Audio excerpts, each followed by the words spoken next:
preserve our independence, we must not let our rulers load us with perpetual debt. We must make our choice between economy and liberty or profusion and servitude. I place economy among the first and most important of republican virtues, and public debt is the greatest of the dangers to be feared. It is incumbent on every generation to pay its own debts as it goes. If the American people ever allow private banks to control the issue of their money, first by inflation and then by deflation, the banks and corporations that will grow up around them will deprive the people of their property until their children will wake up homeless on the very continent their fathers conquered.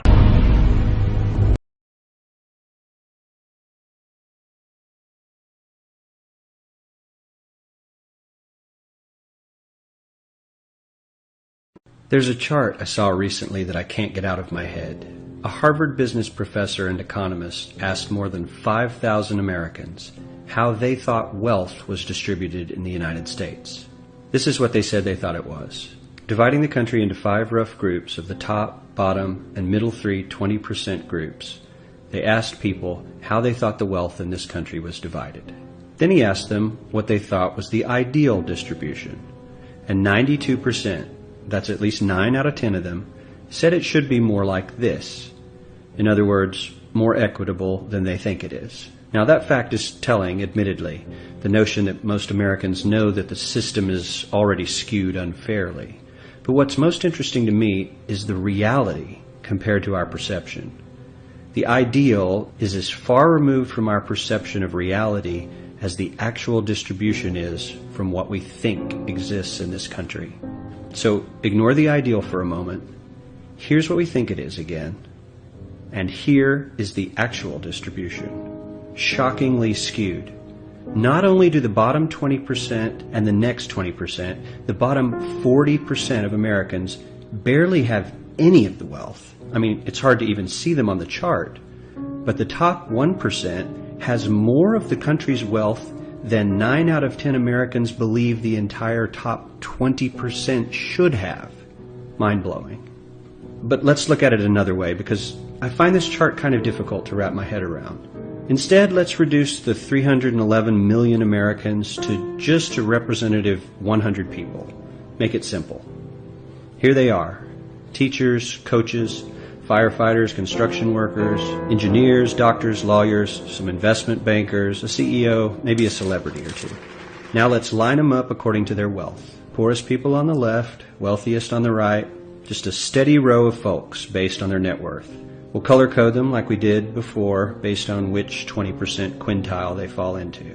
Now let's reduce the total wealth of the United States, which was roughly $54 trillion in 2009, to this symbolic pile of cash. And let's distribute it among our 100 Americans. Well, here's socialism, all the wealth of the country distributed equally. We all know that won't work. We need to encourage people to work and work hard to achieve that good old American dream and keep our country moving forward. So, here's that ideal we asked everyone about. Something like this curve. This isn't too bad. We've got some incentive, as the wealthiest folks are now about 10 to 20 times better off than the poorest Americans. But hey, even the poor folks aren't actually poor, since the poverty line has stayed almost entirely off the chart. We have a super healthy middle class with a smooth transition into wealth. And yes, Republicans and Democrats alike chose this curve. 9 out of 10 people, 92%, said this was a nice, ideal distribution of America's wealth. But let's move on. This is what people think America's wealth distribution actually looks like. Not as equitable, clearly, but for me, even this still looks pretty great. Yes, the poorest 20 to 30% are starting to suffer quite a lot compared to the ideal, and the middle class is certainly struggling more than they were, while the rich and wealthy are making roughly 100 times that of the poorest Americans and about 10 times that of the still healthy middle class. Sadly, this isn't even close to the reality. Here is the actual distribution of wealth in America. The poorest Americans don't even register. They're down to pocket change, and the middle class is barely distinguishable from the poor. In fact, even the rich between the top 10 and 20 percentile are worse off. Only the top 10% are better off. And how much better off?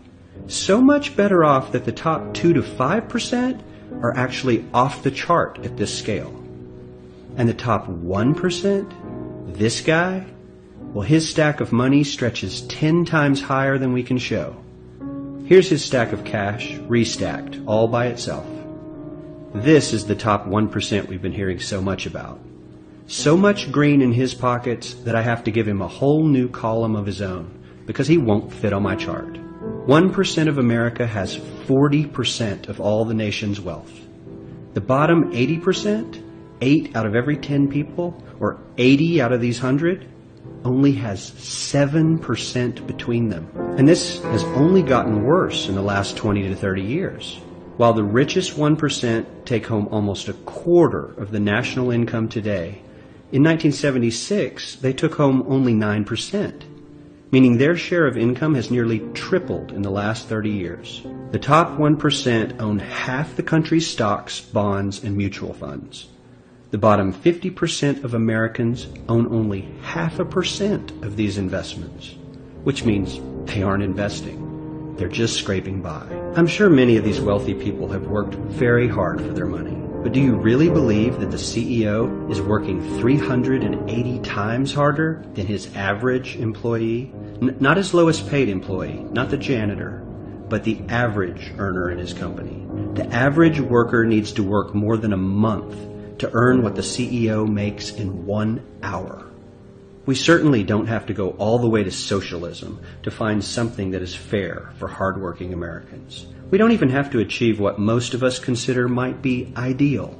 All we need to do is wake up and realize that the reality in this country is not at all what we think it is.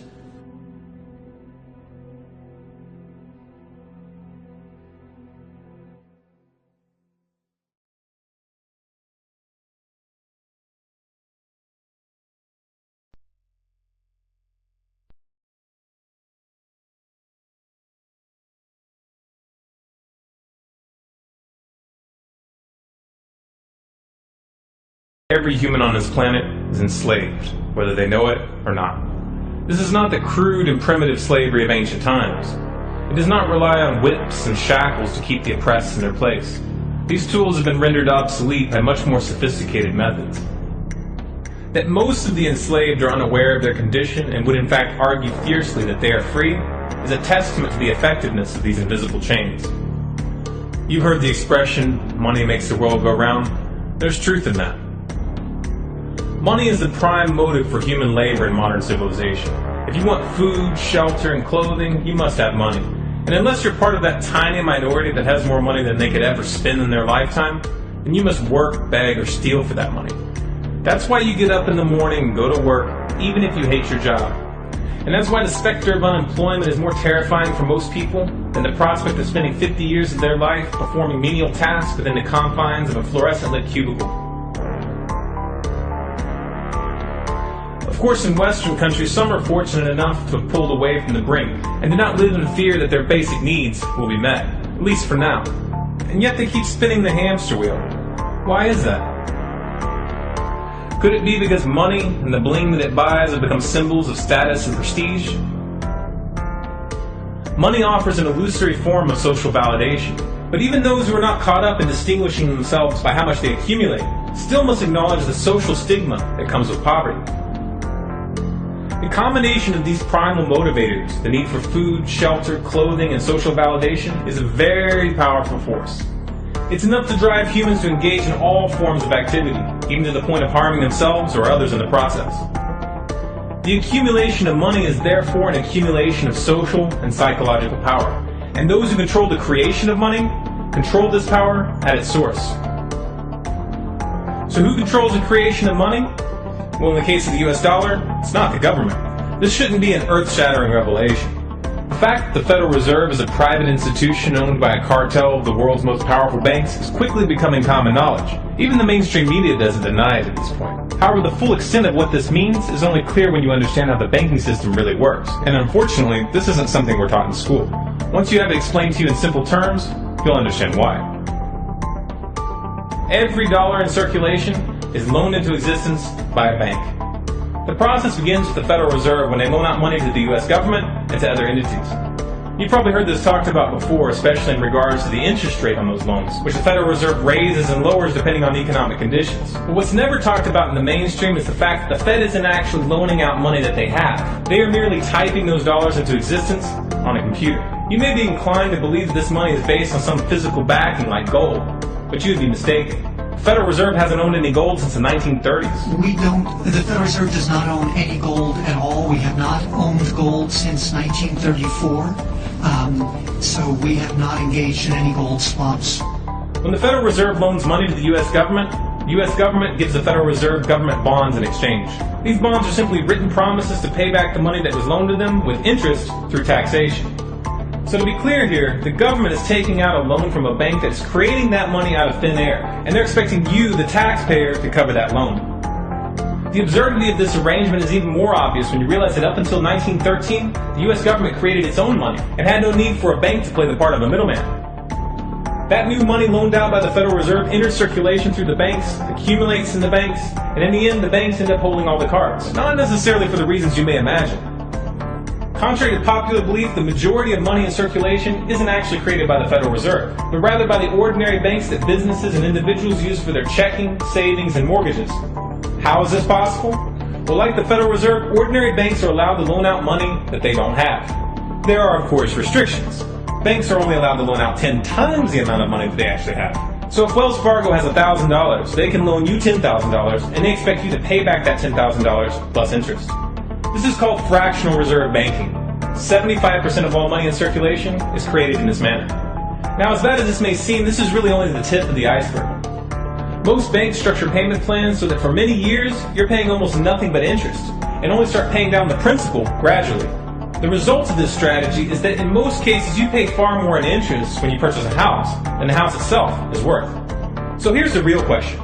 If all money is created through loans, where does the money come from to pay for the interest? Let's say we reset the system to zero, loan $1,000 into existence, and charge 7% interest.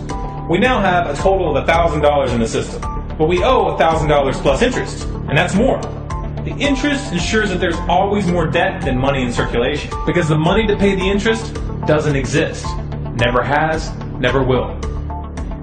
This would be obvious if there was only one loan being issued to one person in this manner, but when performed on a global scale, the reality is hidden, and is transformed into a game of musical chairs where the person ending up without a seat faces bankruptcy and financial ruin. Because every dollar in existence is tied to a debt, this creates an unseen force that draws those dollars back to the banks, kind of like gravity attracts a physical object to Earth.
The catch here is that it's the labor of the people that moves that money.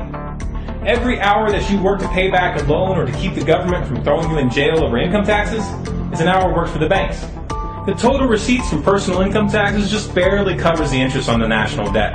And even the principal for that debt all ends up back in the hands of the banks. And remember, that bank created that money out of nothing. Once you understand that the money that banks loan out isn't actually an asset, but is in fact a piece of legal fiction, it should be clear that you're working for these banks for free. This is a cleverly disguised form of slavery. If you manage to pay your monthly payments, then you are a successful slave, and you are allowed to keep the material comforts that come with that status. But if for some reason you fail to make those monthly payments, then the bank or the IRS comes to take your house, your car, and anything else you have of value. And if somehow, even with this enormous financial advantage, the banks still get themselves into trouble, you, the taxpayer, will be forced to bail them out. No matter what, the banks win. To say the game is rigged is an understatement. You might be inclined to think that if you live outside the United States and you don't use dollars, then this situation has no bearing on your life. But you would be wrong. The dollar is both the world reserve currency and the only currency in which oil is sold on global markets. This is often referred to as the petrodollar status. This means that wherever you live, whether your country is an oil exporter or an oil importer, you are affected.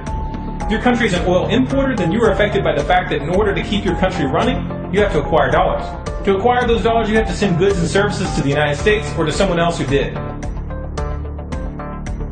Likewise, if your country is an oil exporter, you are affected by the fact that you send your oil to the U.S. in exchange for this debt-based money. You are exchanging something of real and tangible value for digits on a screen. And if for some reason the leadership of your country grows tired of this arrangement and tries to pull off the dollar, you'll quickly find the United States military at your doorstep ready to open up a can of democracy on you. Iraq learned this the hard way when they switched their oil sales to euros in 2000, and Libya when they tried to organize a gold-based currency for Africa. Debt-based money is a masterpiece of social engineering, the ultimate tool of the ruling elite. Yet in reality, the whole thing is nothing more than a construct of belief. Our chains are the chains of the mind, and the path to freedom must also begin in the mind. If we want a better future for our children and grandchildren, then we must work right now to reach a critical mass of awakening.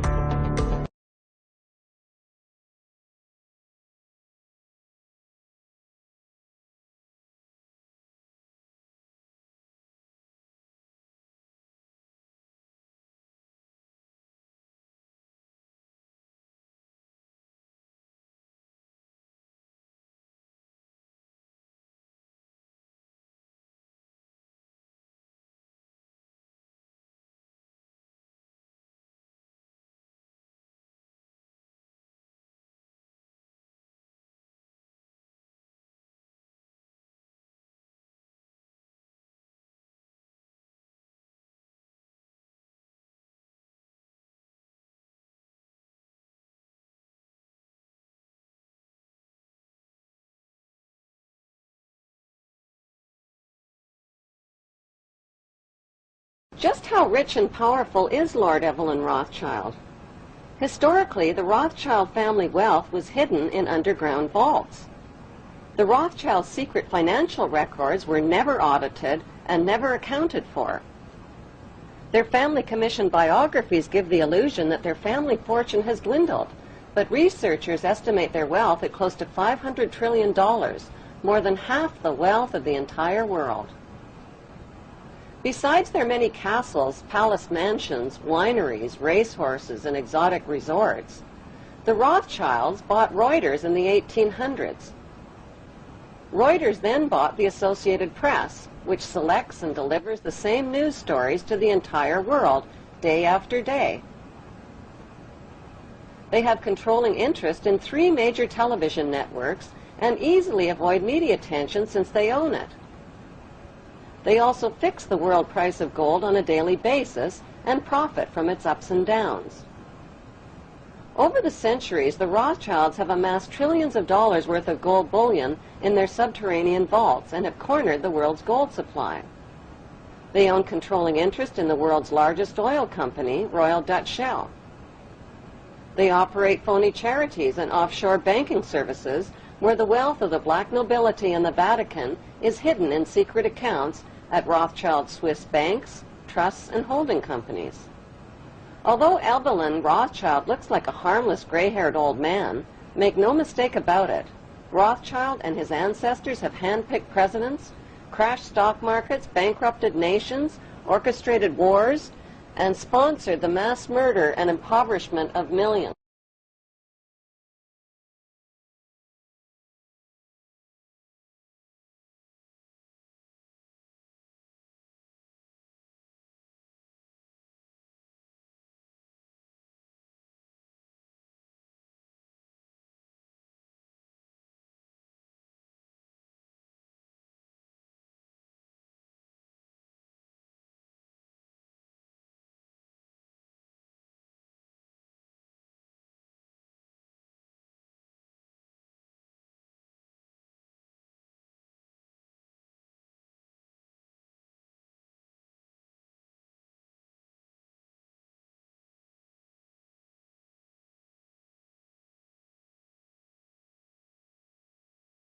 are opposed around the world by a monolithic and ruthless conspiracy that relies primarily on covert means for expanding its sphere of influence, on infiltration instead of invasion, on subversion instead of elections, on intimidation instead of free choice, on guerrillas by night instead of armies by day. It is a system which has conscripted vast human and material resources into the building of a tightly knit, highly efficient machine that combines military, diplomatic, intelligence, economic, scientific, and political operations. Its preparations are concealed, not published. Its mistakes are buried, not headlined. Its dissenters are silenced, not praised. No expenditure is questioned, no rumor is printed, no secret is revealed.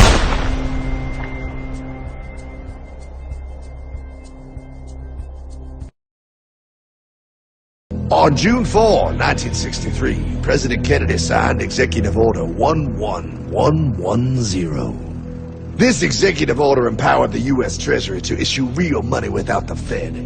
It would have worked. Kennedy's plan to dismantle the Federal Reserve machine had begun. 6 months later, John F. Kennedy went to Dallas and never returned. No way they could do that! The new president, Lyndon Johnson, threw out Kennedy's order. And since JFK, no president has dared confront the secret powers behind the Federal Reserve.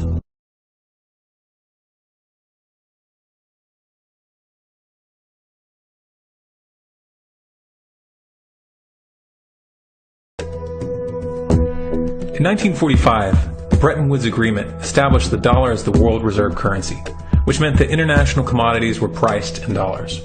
The agreement, which gave the United States a distinct financial advantage, was made under the condition that those dollars would remain redeemable for gold at a consistent rate of $35 per ounce. The United States promised not to print very much money, but this was on the honor system, because the Federal Reserve refused to allow any audits or supervision of its printing presses. In the years leading up to 1970, expenditures in the Vietnam War made it clear to many countries that the U.S. was printing far more money than it had in gold. And in response, they began to ask for their gold back. This, of course, set off a rapid decline in the value of the dollar. The situation climaxed in 1971 when France attempted to withdraw its gold and Nixon refused. On August 15th, he made the following announcement. I have directed the Secretary of the Treasury to take the action necessary to defend the dollar against the speculators. I have directed Secretary Connally to suspend temporarily the convertibility of the dollar into gold or other reserve assets, except in amounts and conditions determined to be in the interest of monetary stability and in the best interest of the United States. This was obviously not a temporary suspension, as he claimed, but rather a permanent default. And for the rest of the world who had entrusted the United States with their gold, it was outright theft. In 1973, President Nixon asked King Faisal of Saudi Arabia to accept only U.S. dollars as payment for oil and to invest any excess profits in U.S. Treasury bonds, notes, and bills. In return, Nixon offered military protection for Saudi oil fields. The same offer was extended to each of the world's key oil-producing countries, and by 1975, every member of OPEC had agreed to only sell their oil in U.S. dollars. The act of moving the dollar off of gold and tying it to foreign oil instantly forced every oil-importing country in the world to start maintaining a constant supply of Federal Reserve paper. And in order to get that paper, they would have to send real physical goods to America. This was the birth of the petrodollar. Paper went out, everything America needed came in, and the United States got very, very rich as a result. It was the largest financial con in recorded history.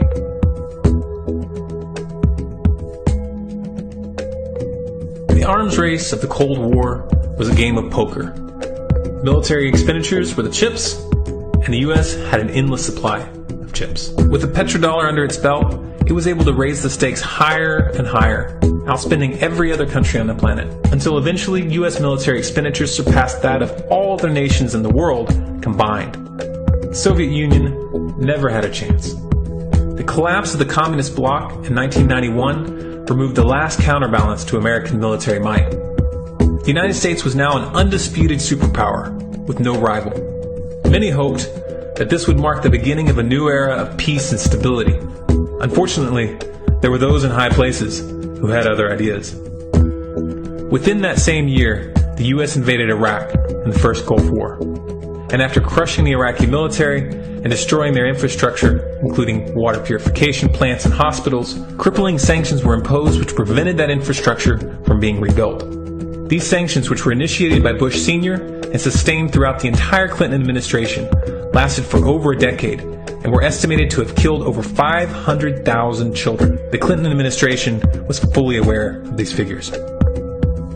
We have heard that 500,000 children have died. I mean, that's more children than died in Hiroshima. And, you know, is the price worth it?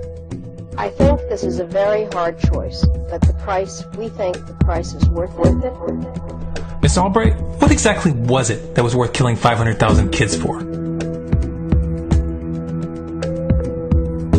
In November of 2000, Iraq began selling its oil exclusively in euros. This was a direct attack on the dollar and on U.S. financial dominance, and it wasn't going to be tolerated.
In response, the U.S. government, with the assistance of the mainstream media, began to build up a massive propaganda campaign claiming that Iraq had weapons of mass destruction and was planning to use them.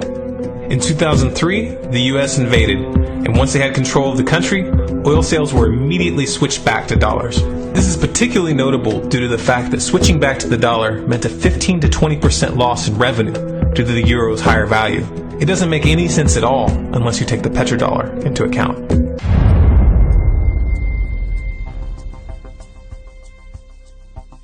Colin Powell, who led the charge to war with Iraq by presenting false evidence to the UN in 2003, is also currently on the CFR Board of Directors. Indeed, the facts and Iraq's behavior show that Saddam Hussein and his regime are concealing their efforts to produce more weapons of mass destruction. My colleagues, every statement I make today is backed up by sources, solid sources. These are not assertions. What we're giving you are facts and conclusions based on solid intelligence. Those weapons of mass destruction got to be somewhere.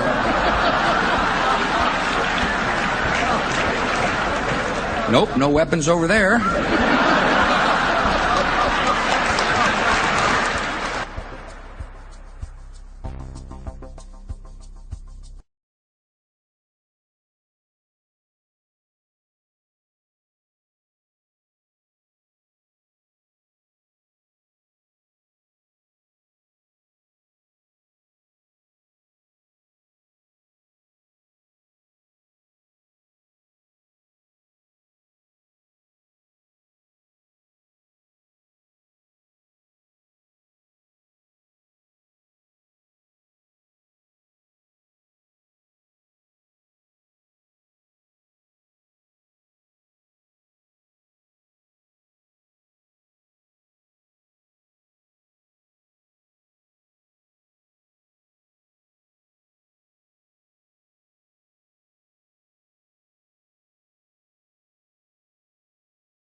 Review time, partner! And breaking news.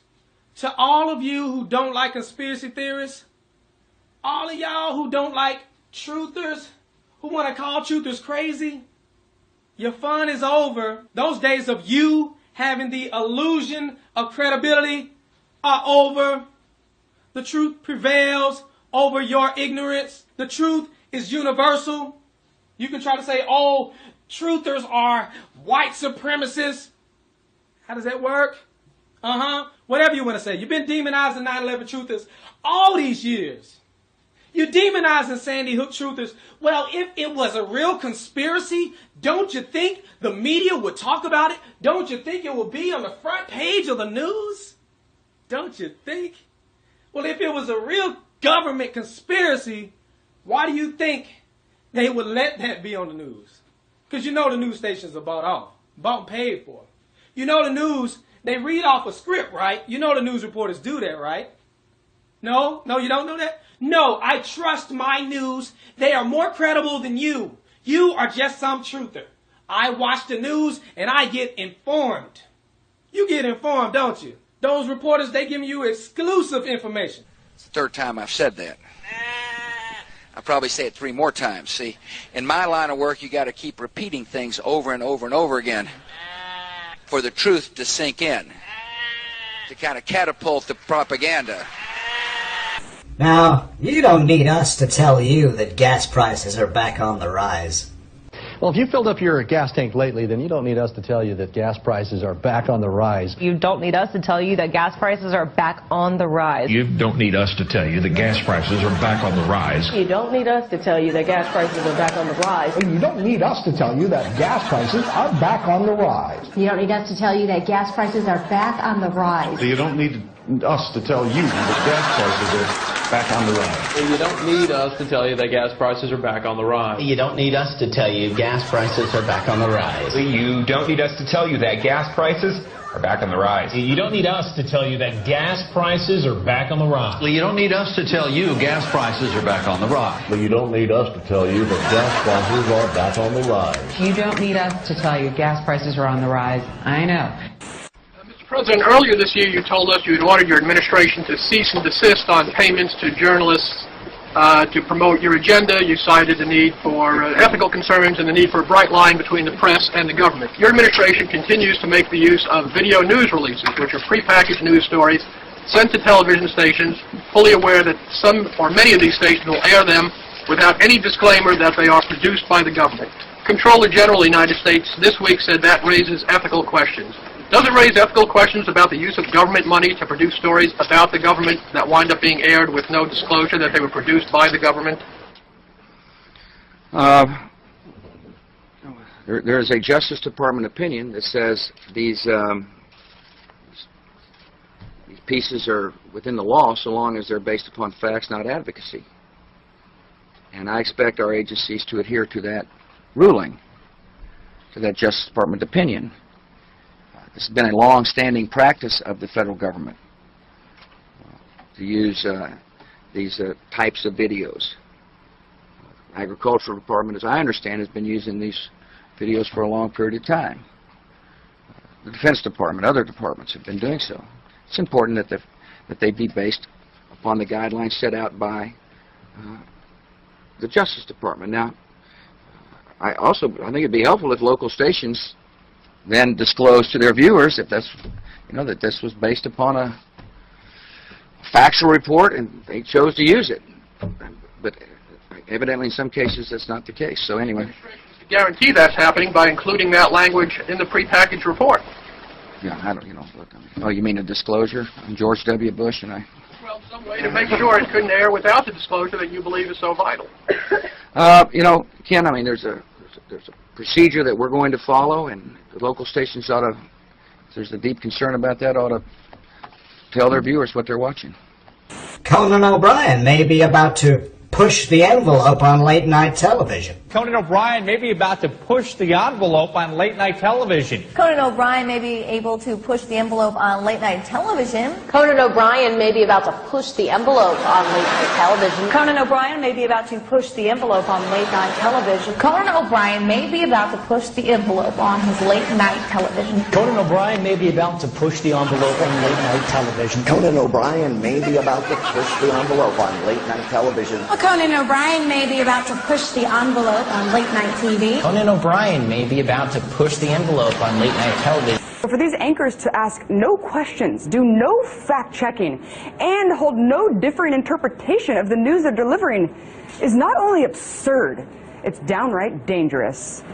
Certainly there were commentators and others, pundits at Fox News that were helpful to the White House. And certainly we got talking points to those people. Call Sean, call Bill, call whoever. Did you do that as a regular thing? It wasn't necessarily something I was doing, but it was something that we at the White House, yes, were doing, and getting them talking points and making sure they knew where we were coming from. So you were giving them talking points. But I would separate the journalists. That's important. You were using these commentators as your spokespeople. Well, certainly. I mean, certainly. I think that happens to both ways when people go on other networks as well that are favorable towards the Democrats and so forth. Nobody's ever fed me any crap like that, so I don't know what you're talking about. Well, you're an independent-minded guy. Thank you. Yeah. But aren't you a little embarrassed by the fact that your White House used a television network which is purportedly fair and balanced as your mouthpiece? I think everybody in this town uses people that are going to be helpful to their cause to try to shape the narrative to their advantage. Again, I would separate the journalists, because the journalists that I worked with were people just like the rest of the White House press corps who were trying to report the news. You wouldn't use Fred Hume as somebody to sell stuff for, but you'd use the nighttime guys. Yeah, I would separate that out, and certainly, and then they'll say that that's because they agree with those views in the White House. Well, they didn't need a script, though, did they? Well, probably not. Economic factors may take some spring out of the Easter Bunny's step this year. In consumer news, economic factors may take some spring out of the Easter Bunny step this year. Economic factors may take some spring out of the Easter Bunny step this year. Economic factors may take some spring out of the Easter Bunny step this year. Economic factors may take some spring out of the Easter Bunny step this year. Economic factors may take some spring out of the Easter Bunny step this year. Economic factors may take some spring out of the Easter Bunny step this year. Economic factors may take some spring out of the Easter Bunny step this year. Economic factors may take some spring out of the Easter Bunny step this year. Economic factors may take some spring out of the Easter Bunny step this year. Economic factors may take some spring out of the Easter Bunny step this year. Economic factors may take some spring out of the Easter Bunny step this year. Economic factors may take some spring out of the Easter Bunny step this year. Economic factors may take some spring out of the Easter Bunny step this year. Economic factors may take some spring out of the Easter Bunny step this year. Economic factors may take some spring out of the Easter Bunny step this year. Economic factors may take some spring out of the Easter Bunny step this year. Economic factors may take some of the spring out of the Easter Bunny step this year.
Review time, partner. And I am so tired of this deception right here. This is what got you in a chokehold. The left versus the right. Left wing versus right wing. Don't you know the wings are of the same bird? A little corrupt bird, Republican versus Democrat. They got you cheering for teams. They got you in this tribalism mentality. You don't even understand it. They screwing you over. I'm going to show you how it works in this video. Now, you get here John McCain over here talking about, oh, how the government shutdown was bad. Then you get people to agree with him and say, oh, John McCain is actually speaking some sense. He's right. It's the Republicans' fault. The Democrats love this little interview because, you know, it makes the Republicans look bad and gives them a reason to cheer for the blue team. Yeah, you're cheering for the blue team, but you're getting screwed over with this Obamacare. You're going to get McCain saying it was a bad idea to shut down the government because they wanted to repeal Obamacare. And what you going to do? Replace it with Romney Care, the same thing? That's where Obamacare came from, Romney Care. You see what I'm saying? Either way it go, we would have had this same type of health plan. Guess who else had the health plan? Hillary Clinton. You see, these New World Order compliant candidates, they are backed by Wall Street. You don't have a real choice unless you go outside the Republicans and Democrats. This is how they keep screwing you over. Let's get into the video. Thank you, Martha. You know, I've heard a lot of veterans so emotional to the point of tears over this issue. Talk to me about how you think this has been handled by the White House. Oh, I think it's been terribly handled by the White House, but let's have a little straight talk, Martha. Straight talk. They wouldn't have had the opportunity to handle it that way if we had not shut down the government on a fool's errand. That's when the Democrats start cheering. Go ahead, get your cheer on. That we were not going to accomplish. The whole premise of shutting down the government was the repeal of Obamacare. Oh. I fought against Obamacare harder than any of the people who wanted to shut down the government. I bet you did. I campaigned all over this country in 2012 saying elect Mitt Romney and we'll repeal and replace Obamacare. But see, that's so dumb. Obamacare is the same thing as Romney Care. See, it's all about getting you to cheer for the team. Check this out right here. Convinced that Republicans will win in November and we will regain our majorities in both the Senate and the House. Go ahead, Republicans, start cheering.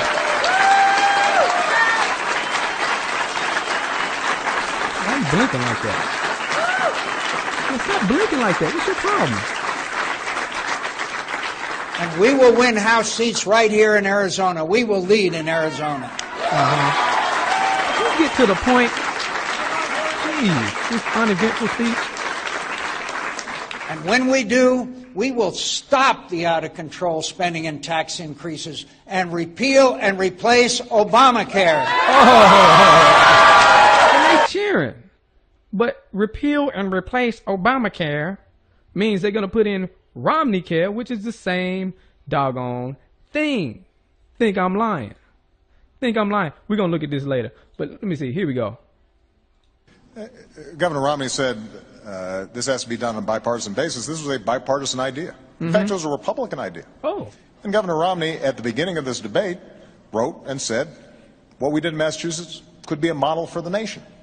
And I agree that the Democratic legislators in Massachusetts might have given some advice to Republicans in Congress about how to cooperate. Listen to them now. But the fact of the matter is, we use the same advisors, and they say it's the same plan. Wow. The same doggone plan. Let's look at this. There are some terrific Republican ideas. Mitt Romney in Massachusetts has initiated mandatory insurance so that everybody has to buy in, but then the government helps out those who can't afford it. Those kinds of bold initiatives, I think the Democrats have to put forward bold as heck. If, in fact, we can credibly claim that we can run the country and not simply criticize on the sidelines. Now, this is key. This is in 2006. You see, he's praising this individual mandate, too. It's funny he's doing that. So either way it go, we would have had this Obamacare, Romney Care plan. But remember, I said Hillary ran on that plan as well. Obama didn't seem to like the individual mandate. That's how he got elected. Well, one of the reasons that made him look good, because he said he wasn't for individual mandate. Let's check it out right here. Didn't represent her properly. They misrepresent her. Did they, and what do you say about that? Well, obviously, I think that they represented her position properly, which is that she supported in the past NAFTA, which has been pretty hard on Ohio. And we've had an ongoing discussion about health care. Both of us want to provide health care to all Americans. There's a slight difference, and her plan is a good one, but... Slight difference. This is the slight difference he's talking about. Check this out.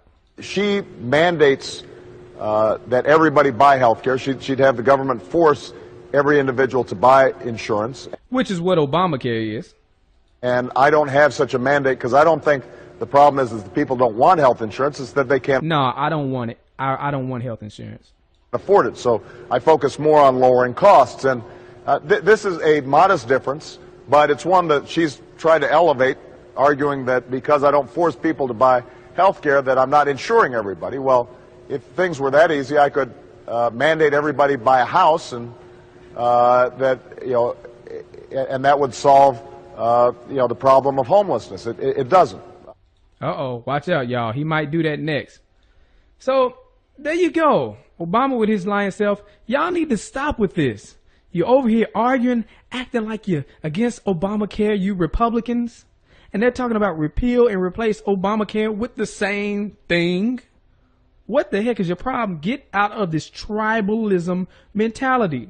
And people who would say, oh, we need Hillary Clinton. Well, she down for the same plan. It's the same thing. It's the same scheme. And why in the heck do we have a president who not only tries to sell us on a product, but forces us to buy it and penalizes us if we don't? Precisely because the product is good. I want the cash registers to work. I want the checkout lines to be smooth. So I want people to be able to get this great product.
Who is this guy? I don't know, but he seemed like a nice old man. Nice old man. No, this right here is David Rockefeller.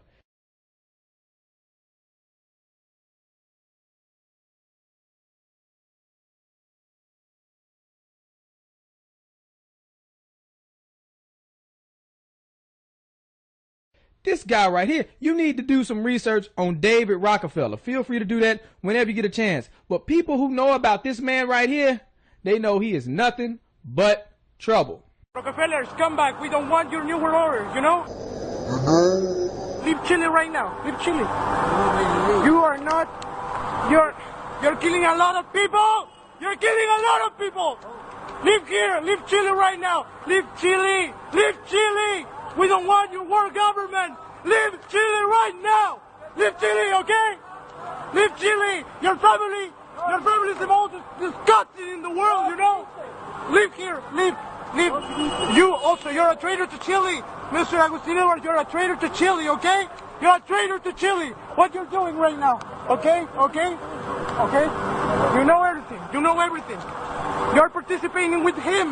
You're participating with him in this. Your world government will fail, okay?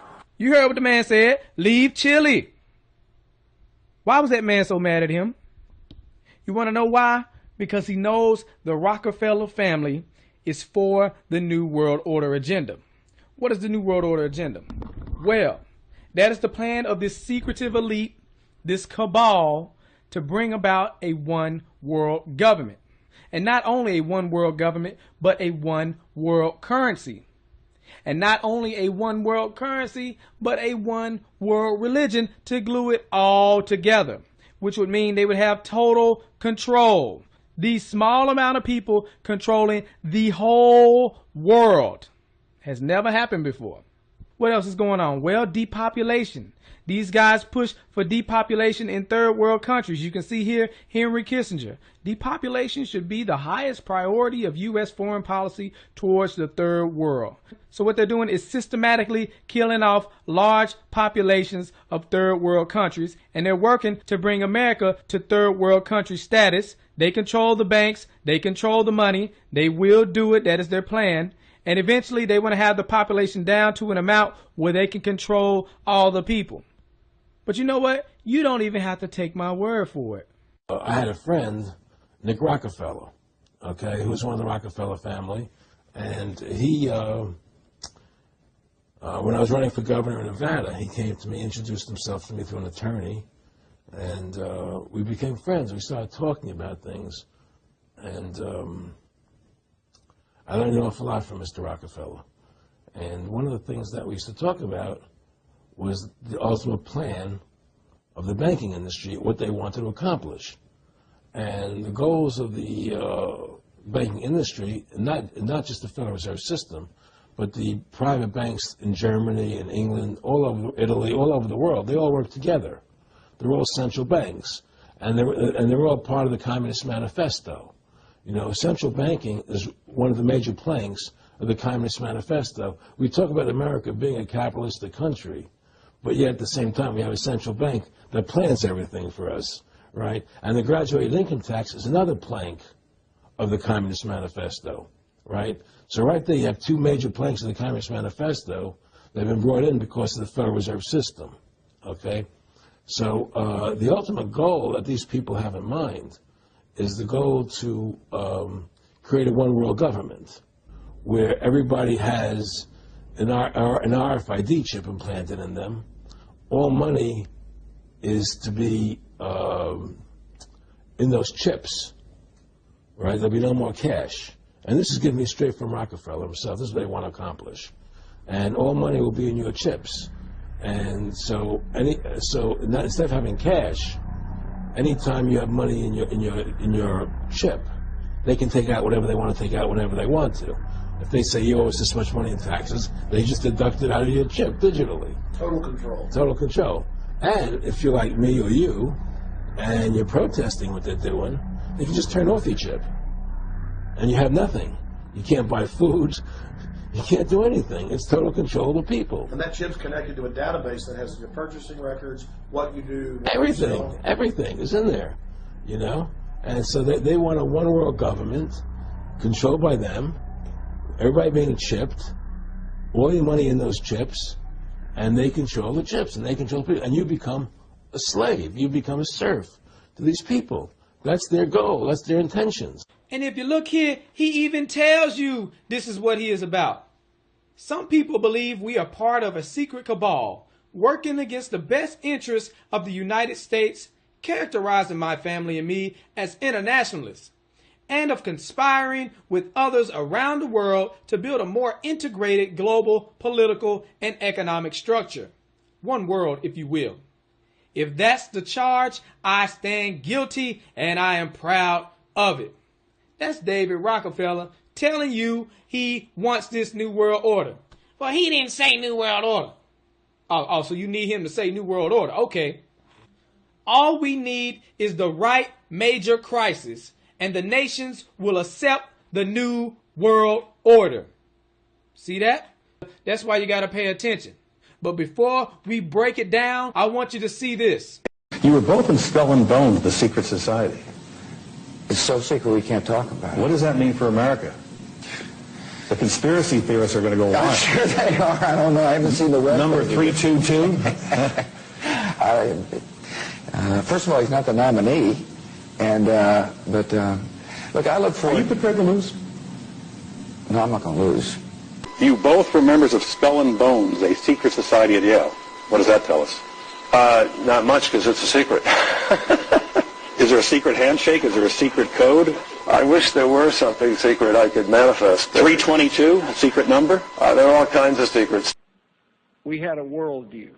Republican and Democratic presidents alike, from Harry Truman to George Bush, stood for freedom and stood for certain propositions that would make America strong and healthy and grow the middle class and shrink poverty and stand against communism. And after 1989, President Bush said, and it was a phrase that I often use myself, that we needed a new world order, and instead it looks like we got a lot of disorder. Of its founders.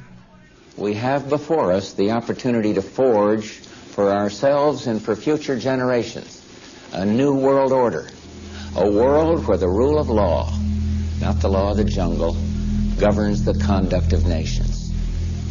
When we are successful, and we will be, we have a real chance at this new world order, an order in which a credible United Nations can use its peacekeeping role to fulfill the promise and vision of the UN's founders.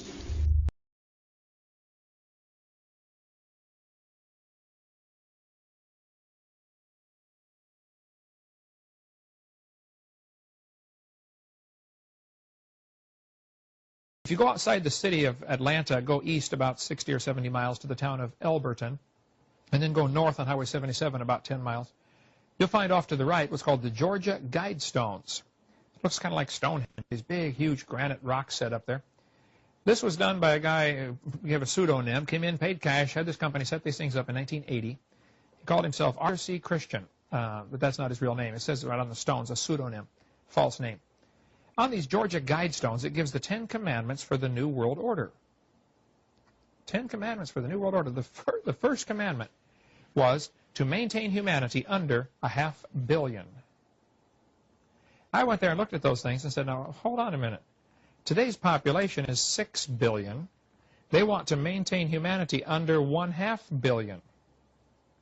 Looks like a lot of people got to die for their plan to work, which is, by the way, the plan.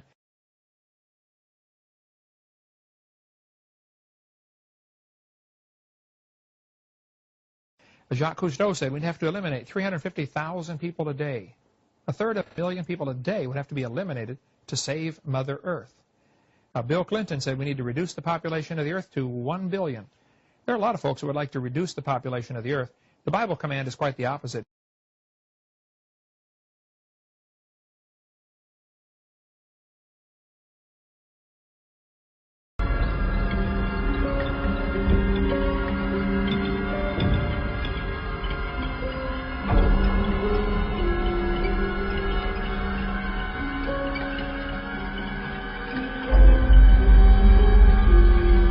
America's place in the New World Order should be? It's always been seen as the global policeman. But as you said before, it's hard to see with all these military conflicts where the winner and loser lies. What should America be doing I think globally? The global policeman should be the United Nations. And I don't think we should need one. I think we should use courts the way we do in civilian life. It's time to put war and conflict, armed conflict behind us and move on and start acting like civilized, educated human beings. Oh, you're so civilized, Ted. Let's look at your quote. A total population of 250 to 300 million people, A 95% decline from present levels would be ideal. That's Ted Turner, founder of CNN and New World Order supporter. You see, he donated $1 billion to the United Nations. This man is down for the depopulation agenda. He wants a one-child policy for 100 years, yet he got 5 kids. And you got to pay attention, because these jokers will tell you that they selling out. And they do that just so it'll go over your head. So you'll be like, oh, well, they didn't really mean that. They're just being sarcastic. It's not that serious. But then at the same time, people be like, oh, well, I ain't gonna believe that unless they tell me. He telling you right here. So we get Shaq admitting to the whole world that he's a Freemason and he is proud of it. What is going on there? That's a ring of my profession. You don't know nothing about that. Okay, well, can we get a close-up on that area? What? Don't know nothing about What is the profession? Yeah, which profession Look are you at that talking man. about? Woo, that man so happy. Is it a legal profession? Of course it's legal. It's a ring of my profession. I'm trying to read it. Okay. It's too many diamonds. He's like, yep, I'm a Freemason. Ain't nothing you can do. Mason, are you a Mason? Of course. And all them jokers around him know what's going on. That's a secret ceremony. Well, you might as well put your pinky out when you drink your drink. Put your pinky out. You know, in the secret ceremonies with the candles and the everyone wears. Anyway, the Clippers. The Clippers. But that is impressive, Mr. O'Neal. I don't have a championship. Anyway, so the Clippers. Oh, yeah, I have 4. Those he doesn't wear. Those he doesn't wear. The Clippers. Yeah. As I was blinded by success. Look at that man right there. That's impressive. I'm blinded by success. See, they know what the deal is when you're a Freemason. You know, they get all these movie roles and all these deals. Matter of fact, Shaq was on Grown Ups 2. It was one of the worst movies I have ever seen. Oh my gosh. Terrible. Anyways, he on there. There go your boy Shaq. Shaq's a Freemason. Bring it right back to David Rockefeller. All we need is the right major crisis, and the nations will accept the new world order. So they're going to bring out a problem, and then they're going to offer a solution. One of their plans is to devalue the dollar so that it barely has any buying power. So then you go to the store, you can barely buy anything. You see the food on the shelf, but you can't afford it. What happens then? People start going crazy. People start to panic. Then people start robbing each other. People start killing each other. So then we need to bring in the police state. Oh, we're asking the government for help. And surely they are here to bring the order out of chaos. But it's not just any order. It is the new world order. And not only that, but they're going to bring about a one world currency to replace the old currency. And then they're going to bring it into a cashless society where you got to get the chip. All your money being on the chip. And also to glue it all together, the one world religion. Where these sellouts come to play, they are New World Order compliant. They are here to sell you the agenda. They're going to let you know how cool it is to get a microchip in your arm. Some of y'all might think it's cool, but I know a lot of y'all don't like this type of stuff. So I'm just making sure you are aware of their agenda.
But anyway, I've had people calling me saying they go out to their mailbox and they find a little red dot or a little blue dot on their mailbox, and they wonder what the little red dot and blue dot is.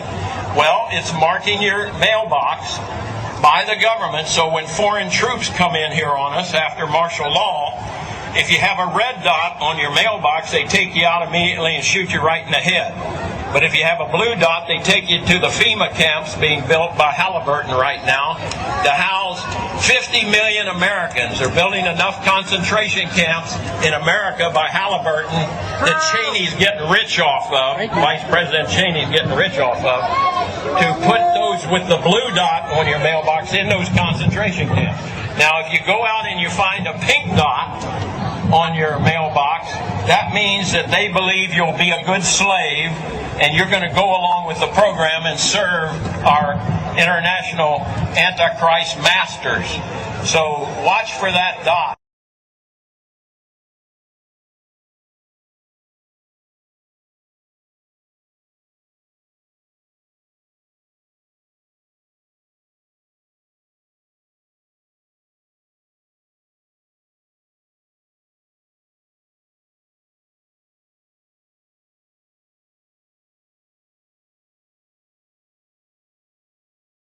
Listen to this, folks. I was pulled to the side road, which was a new cut gravel dirt road in front of a business, a builder supply business. And the right side of the road was filled with, which I thought was portable toilets. I never looked at them that close. Same in color, maybe black, but which was an odd color. And I asked him about the field of black boxes. What were they? Because I'd never seen anything like that. And his statement was that if he told me, I would be one of few people in Madison, Georgia that knew about them. And he says they're disposable coffins, I believe he told me. And he says there's 100, at that time he said there was 125,000 there.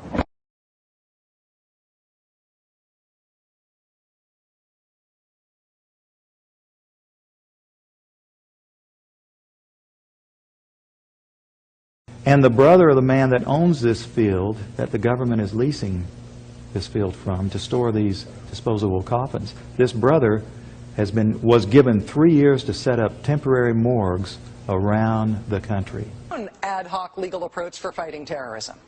President Obama today proposed something new, something called prolonged detention.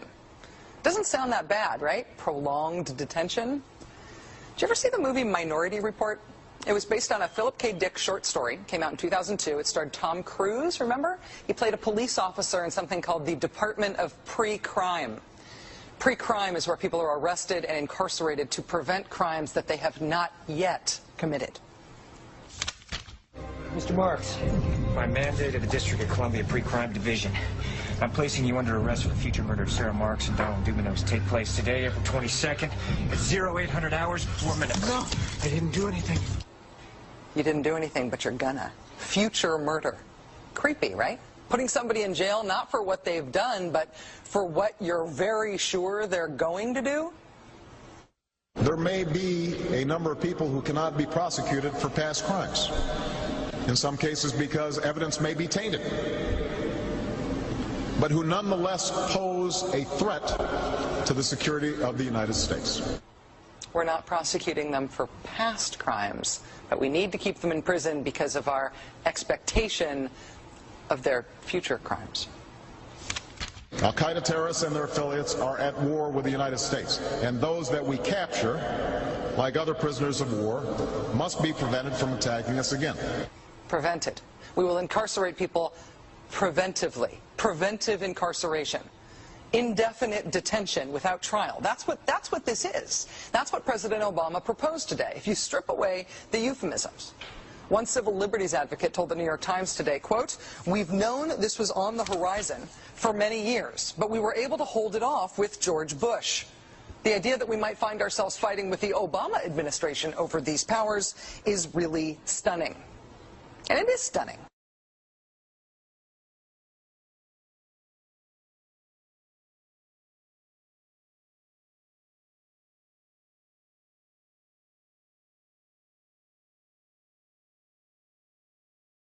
Have you heard that the Department of Homeland Security has purchased 1.6 billion rounds of ammunition last year?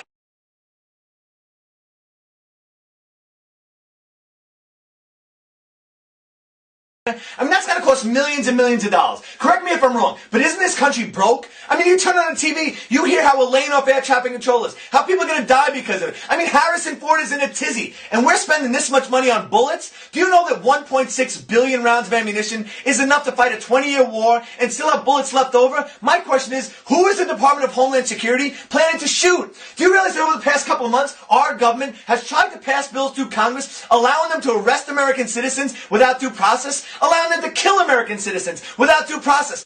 And it's got the 5 regions for the FEMA camps, and it talks about barricades and barbed wire and armed guards, and it says that they built the camps and that now they need to get ready to staff them, and that they need to be ready within a 72-hour period. And so I want to challenge everybody to call their friends and their families now and realize that the new economy is to put tens of millions of people, we already have the biggest prison population in the world, in this archipelago, this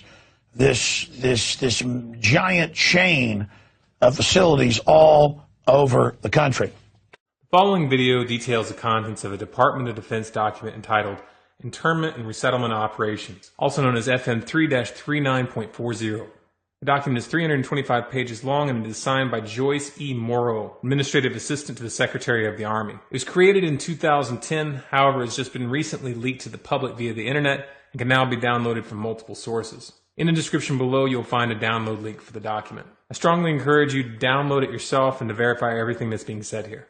The document outlines military procedures for internment and resettlement of civilians, and it describes the layout and the administration of these internment camps. It clearly states on page 38 that it applies within U.S. territory, and it specifically addresses the detainment of U.S. citizens, as is indicated by the identification procedures for new prisoners on page 146, which states that social security numbers are to be recorded alongside their photograph and fingerprints.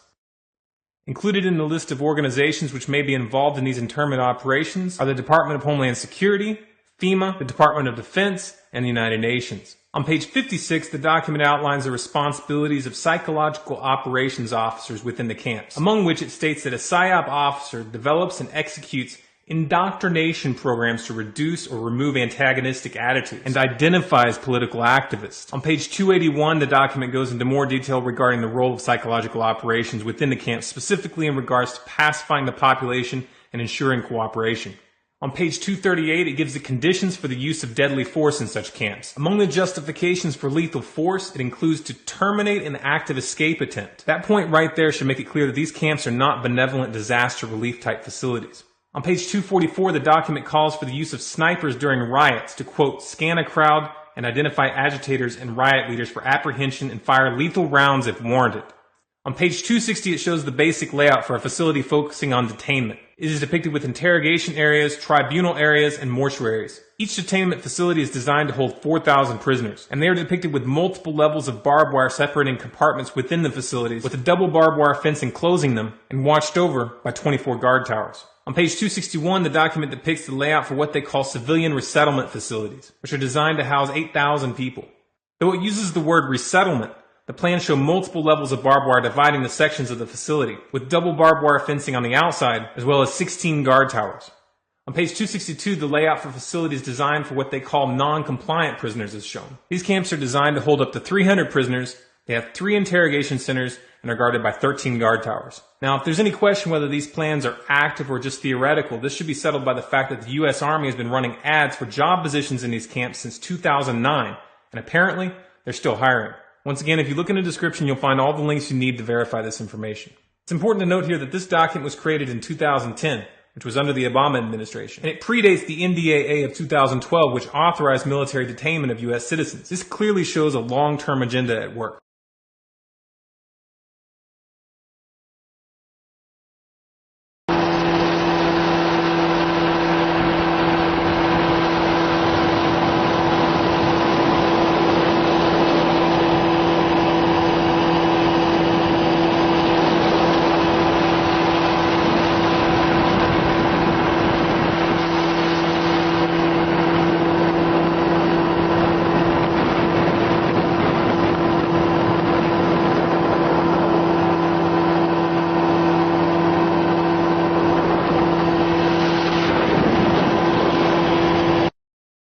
saying he's a military police, and he says, and we've been sent footage before by military police and others, so I want this footage of them in briefings openly talking about gun confiscations. Now, that's now in the manuals that they're training to quarantine cities and towns and confiscate guns. We've had Navy SEALs on confirming it. We have the documents. We know that. But footage, not just in some Army manual, but footage could really, really hurt the folks that are trying to covertly prepare the military for basically civil war. Brian, obviously, you've got to go back in right now. Tell us as much as you can and how we get this footage, but describe it for us. Okay, so I was in a briefing with FEMA. FEMA runs my old unit. I'm actually out now. I got out in September of this year. They were talking about suspension of the Constitution, Second and Fourth Amendment rights being taken away, and I openly asked him, are we going to take guns? He says no, but he says they will. It's clearly on the video. They will, talking about the FEMA guys with us. So that's the gist of the video. You could, I'm filming the floor because it kind of startled me when they said that they're going to suspend the Constitution under martial law, which is pretty scary to me.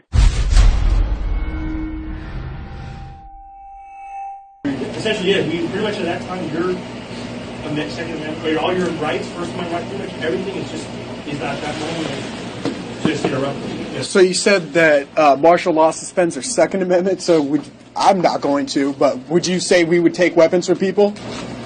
Yeah, that's what they do. Yeah.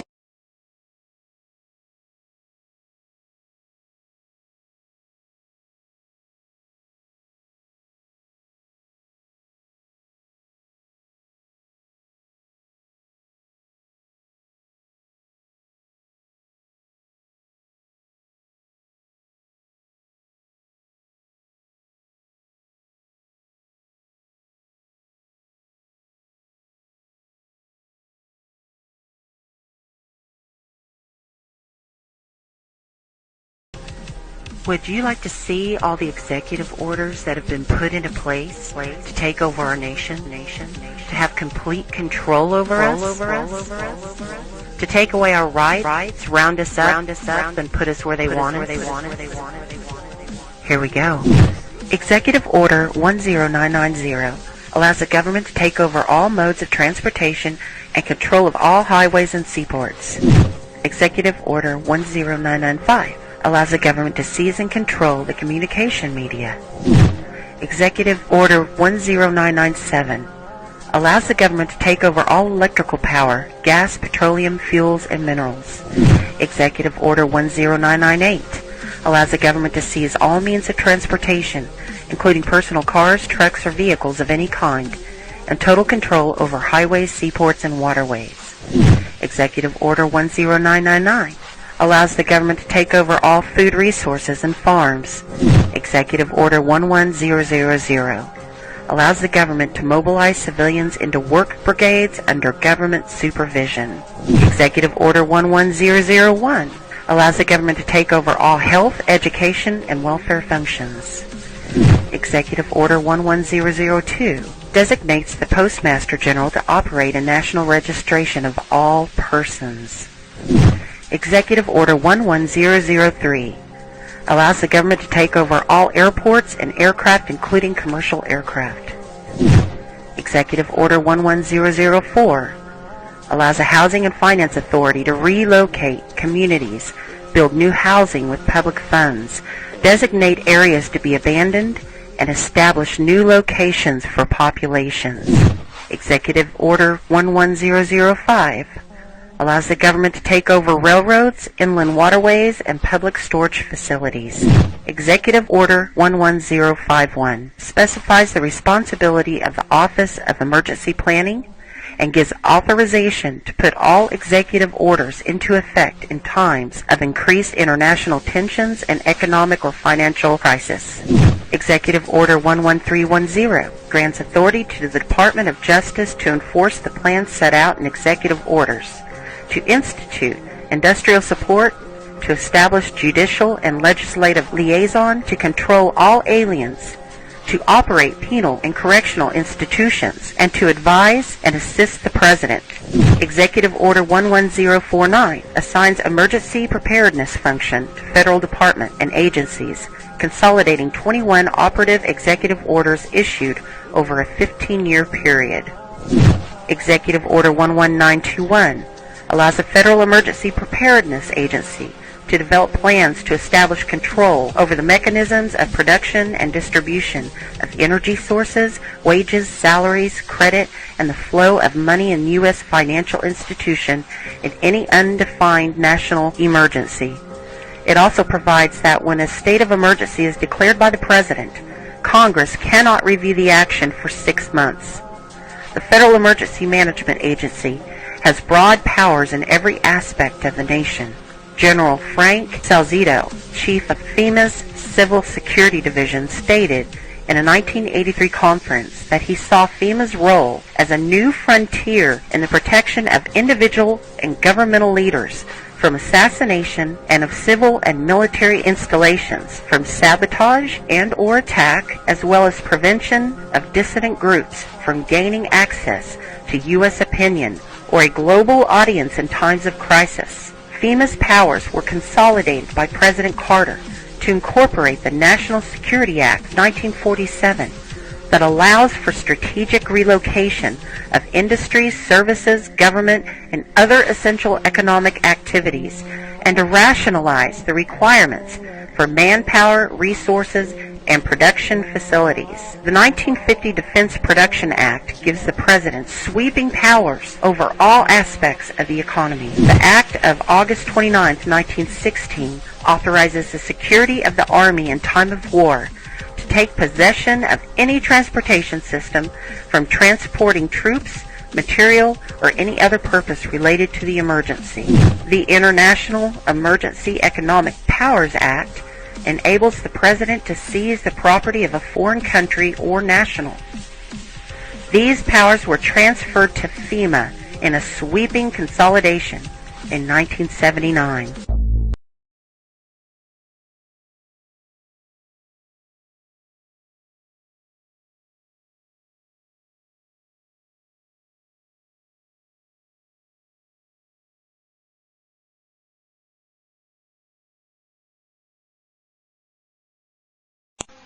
As a psychiatrist, I remember very well the condemnation by the American Psychiatric Association of Soviet psychiatrists and the Soviet Union for their use of psychiatric techniques and psychiatric medications to control political dissidents.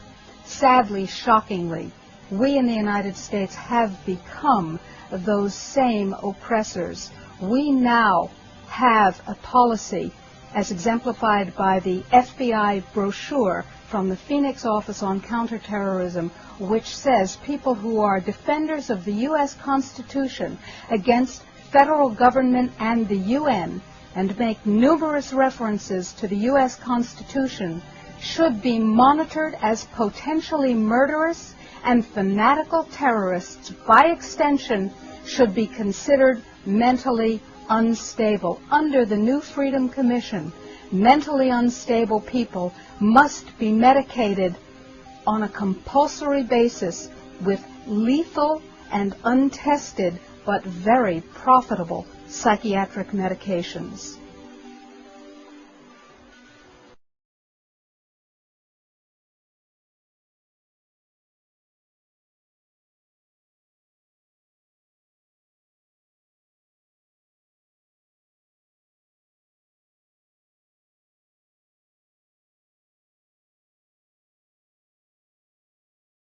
Department of Justice memo, which tells local police what should you be looking out for in kind of everyday terrorism prevention and terrorism watch activities.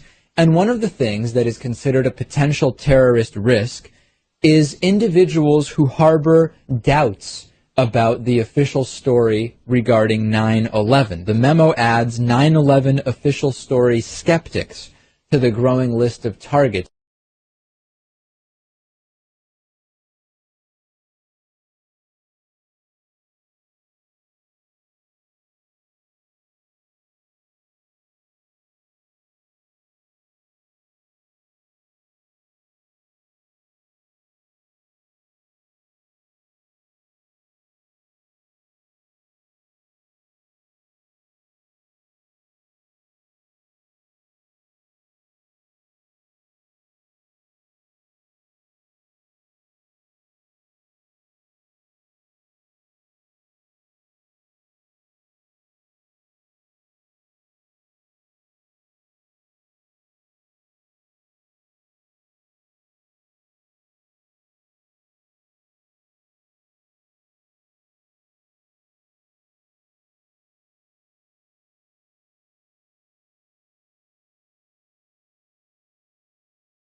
Did Hitler get elected on Monday and start throwing people into ovens on Friday?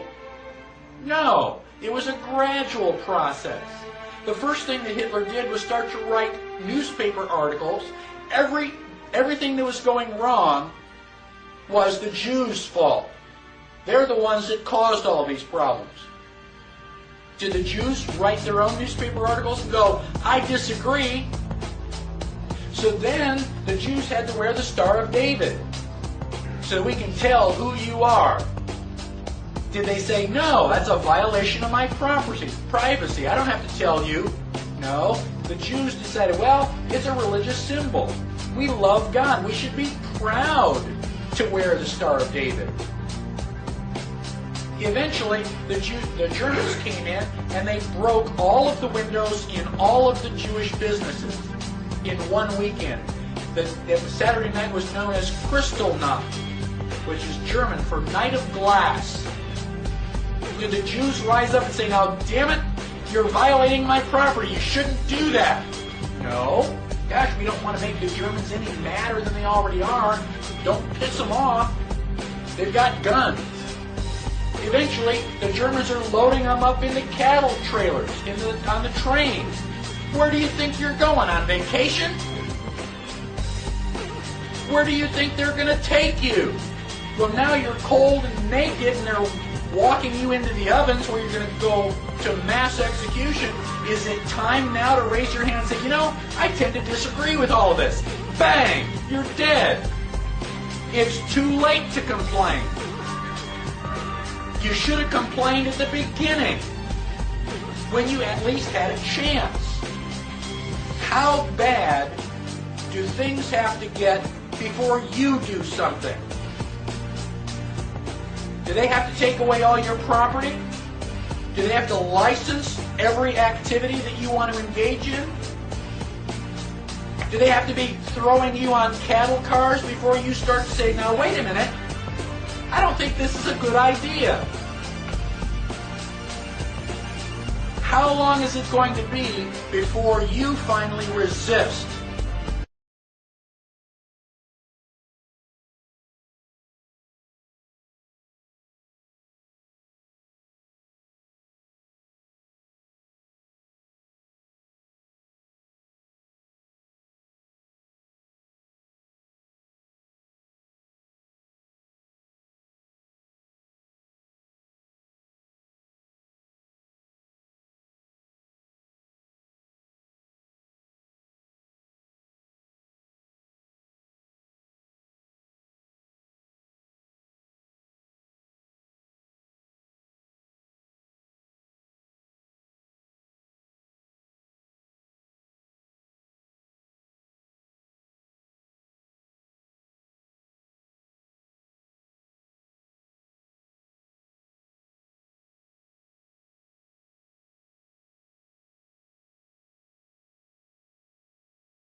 feel as strongly as we do that the public needs to see this information, then make a commitment to get this film into the hands of as many people as possible. Share it through social media, post it on your website, send it to your friends via email, or pass it out on the street. You have permission to download this video and distribute it and display it in any non-commercial way.